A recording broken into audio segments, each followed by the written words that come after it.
Hello everyone, स्वागत है आपका हॉलीवुड एक्सप्लेनर चैनल पर। और आज मैं एक्सप्लेन करने वाला हूं एक American science fiction body horror movie को जिसका नाम है रप्चर। और इस मूवी के राइटर और डायरेक्टर है ब्रायन लैंसन और स्टीवन सेनबर्ग। इस मूवी में हम लोगों के ऊपर एक खतरनाक एक्सपेरिमेंट को देखने वाले हैं और उस एक्सपेरिमेंट से वो इंसान एक म्यूटेंट में बदल जाता है जो काफी भयानक और खतरनाक होता है। वीडियो को स्टार्ट करने से पहले दोस्तों आप लोगों से रिक्वेस्ट है कि प्लीज आप लोग मुझे और मेरे इस चैनल को सपोर्ट कीजिए ताकि मुझे वीडियो बनाने की मोटिवेशन मिलती रहे। तो चलिए दोस्तों, अब बिना टाइम वेस्ट किए वीडियो को स्टार्ट करते हैं।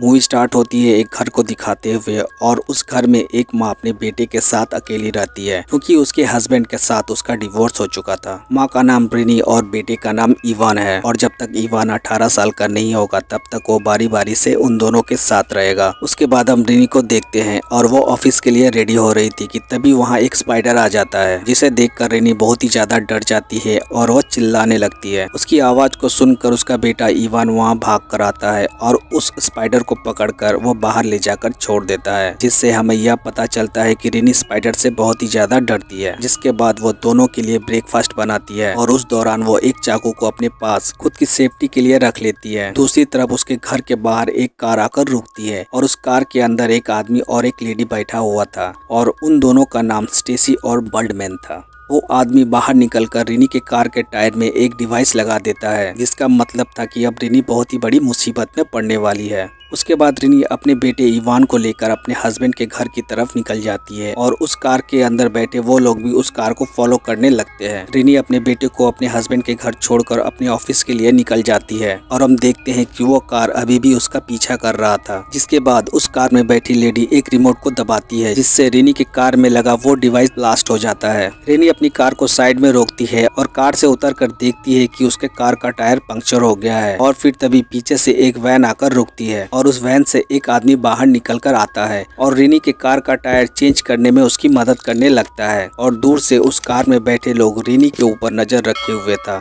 जिसके बाद उस वैन का ड्राइवर बाहर निकलता है और वह रास्ते के दोनों तरफ देखता है और उस टाइम वो रोड पूरा सुनसान था। यह देखकर वो ड्राइवर उस आदमी को इशारा करता है जो रिनी के साथ टायर चेंज करने में मदद कर रहा था और वो आदमी रिनी पर झपट पड़ता है और रिनी को इलेक्ट्रिक शॉक देकर उसे पैरालिसिस कर देता है और उसके फेस को ब्लैक टेप से कवर कर उसको उसी वैन में डाल देता है। उस वैन में एक लेडी पहले से ही होती है और उस लेडी का नाम डॉक्टर नाइमन था। डॉक्टर नाइमन रिनी के हाथ पैर को बांध देती है और उसके पैंट को सीजर से काट कर निकाल देती है और उसके सीट के नीचे एक बाल्टी को रखते हुए कहती है उसको काफी लंबा सफर करना है और टॉयलेट वगैरह करने के लिए उसको उसकी जरूरत पड़ेगी। और फिर एक दिन का सफर तय करने के बाद वो लोग रिनी को स्टेशन में बांधकर एक फैसिलिटी के अंदर लेकर आते हैं और उस फैसिलिटी के अंदर काफी हाई सिक्योरिटी था। रास्ते में रिनी एक लड़के को खुद की तरह स्ट्रेचर से बंधा हुआ देखती है। रिनी उससे पूछती है कि यह लोग कौन है और मुझे यहाँ क्यों लाया गया है, जिस पर वो लड़का कहता है कि उन लोगों को हमारी जरूरत है और रिनी को Z1012X याद रखने को कहता है। और ये Z1012X का मतलब क्या है, इस कोड की मिस्ट्री हमें आगे पता चलेगी।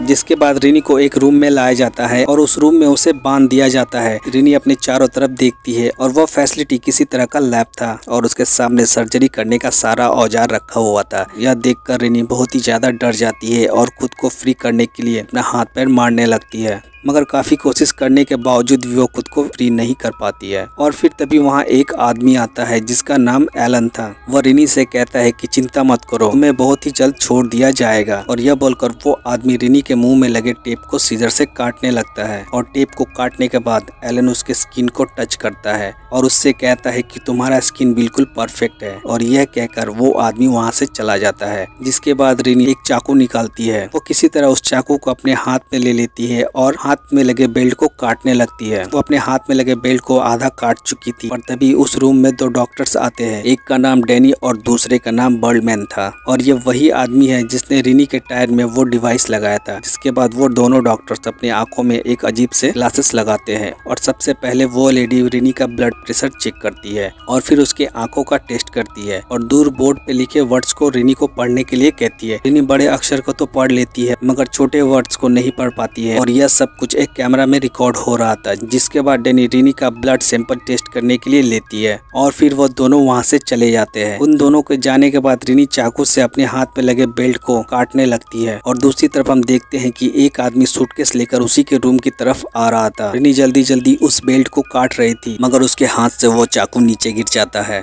और फिर तभी वहाँ डैनी और बर्डमैन के साथ वहाँ और एक डॉक्टर आता है जिसका नाम था डॉक्टर रेक्सलेन और वो भी रिनी की स्किन को स्मेल करता है और उससे कहता है कि मैं जो करने वाला हूँ उससे तुम्हें बहुत ही दर्द होने वाली है। जिसके बाद वो डॉक्टर उस सूटकेस के अंदर से एक इंजेक्शन बाहर निकालता है जिसके अंदर रेड कलर का एक केमिकल था। वो डॉक्टर उस लिक्विड को रिनी के बॉडी के अंदर इंजेक्ट कर देता है जिससे रिनी दर्द से तड़पने लगती है और उसे अजीब अजीब विजन्स आने लगते हैं और उस विजन्स में वो अपने सबसे बड़े डर को देखती है और उसका सबसे बड़ा डर था स्पाइडर। उस इंजेक्शन को लगाने के बाद रिनी को एक दूसरे कमरे में लेकर जाते हैं। वो लोग रिनी के ऊपर कुछ स्पाइडर को छोड़ देते हैं और ऐसा करते ही रिनी डर से कांपने लगती है और उसकी जान उसकी हलक पर आ जाती है। वो लोग देखने वाले थे कि रिनी की बॉडी में रप्चर के कुछ बदलाव आए या नहीं मगर उसकी बॉडी में जरा भी बदलाव नहीं आता है। अब डैनी वर्ल्डमैन से कहती है कि अभी इसको रप्चर होने में टाइम है और इसके साथ कुछ और प्रोसेस करना पड़ेगा। जिसके बाद उसको वापस से उसी रूम में ले जाकर बंद कर देते हैं।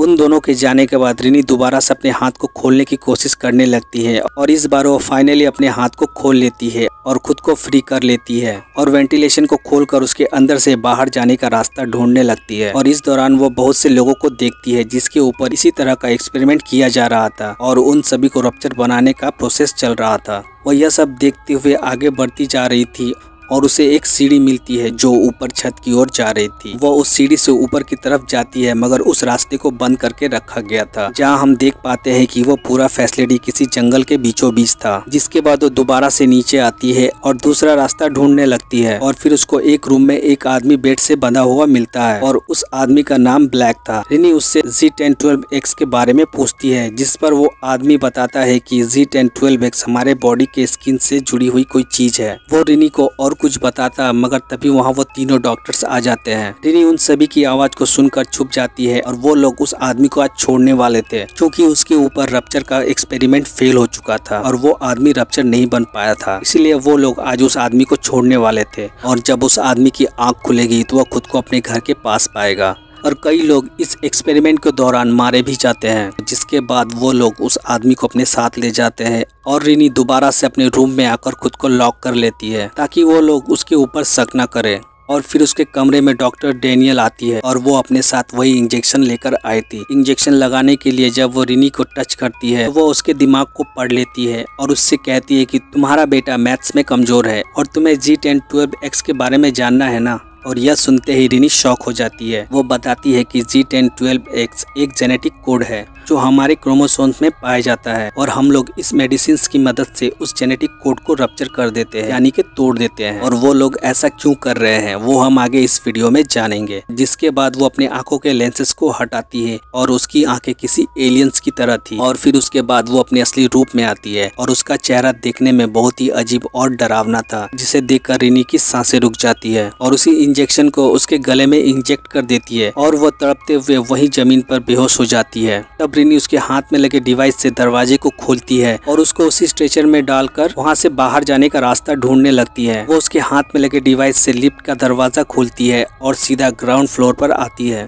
और वो वहाँ एक लैब को देखती है। जब वो उस लैब के अंदर जाती है तो वहाँ कई सारे लोगों का DNA सैंपल रखा गया था और उस सैंपल में उस आदमी का नाम लिखा हुआ था। असल में ये वो लोग हैं जो सबसे पहले रप्चर बने थे और उस बोर्ड में आखिरी नाम था रिनी का। और यह देखकर रिनी के पैरों तले जमीन खिसक जाती है और तभी रिनी को किसी के पैरों की आवाज आती है और जल्दी से छुप जाती है। और उसके बाद वहाँ बर्डमैन और डॉक्टर रेक्सलेन आता है और वो दोनों एक दूसरे से बात करने लगते हैं और मौका देखकर रिनी चुपके से वहाँ से भाग जाती है। मगर बर्डमैन को शक हो जाता है कि उन दोनों के अलावा भी वहाँ कोई था। जब वो कैमरे में चेक करता है तो उसे रिनी का लोकेशन देख लेता है और उसको वहीं लॉक कर देता है और वहाँ एक गैस को छोड़ देता है जिससे रिनी वहीं बेहोश हो जाती है। जब उसकी आंख खुलती है तो वो खुद को एक रूम में पाती है और उसके सामने उस फैसिलिटी का हेड डॉक्टर टेरेंस और सीनियर डॉक्टर नाइमन था। वो लोग रिनी को बताते हैं कि वो लोग उसके ऊपर सालों से नजर रखे हुए था। वो सभी लोग पहले तो इंसान थे मगर रप्चर होने के बाद म्यूटेंट बन गए हैं और इंसानों के भेष में रहते हैं ताकि कोई भी उन लोगों पर शक न करे। और वो लोग नॉर्मल इंसानों को पकड़कर यहाँ लाते हैं और उनकी बॉडी में वो मेडिसिन डालकर उसे म्यूटेंट बना देते हैं।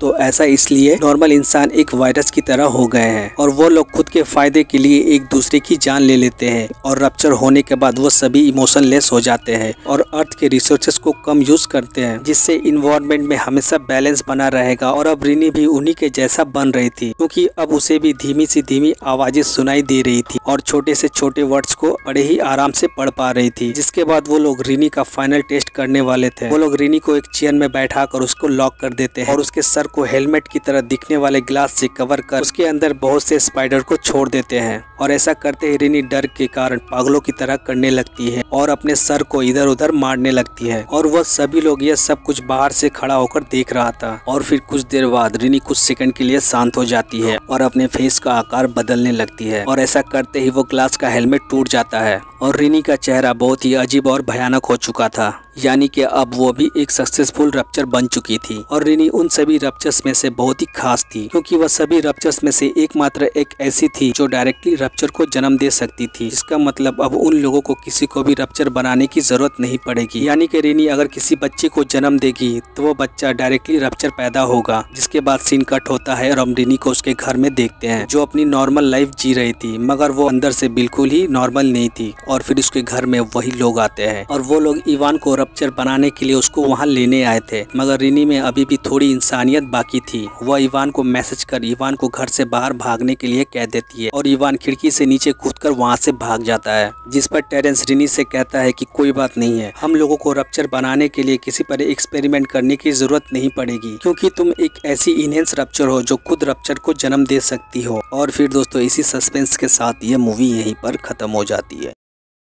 तो दोस्तों ये था रप्चर मूवी का एक्सप्लेनेशन। उम्मीद करता हूँ कि आप सभी को पसंद आया होगा। वीडियो अच्छी लगी हो तो वीडियो को लाइक और चैनल को सब्सक्राइब करके बेल नोटिफिकेशन को ऑल पर सेट कर लो, ताकि दोस्तों मैं ऐसी कोई भी मूवी का एक्सप्लेनेशन लाऊं तो सबसे पहले नोटिफिकेशन आप तक पहुँचे। तो चलिए दोस्तों मिलते हैं ऐसे ही किसी दूसरे वीडियो में।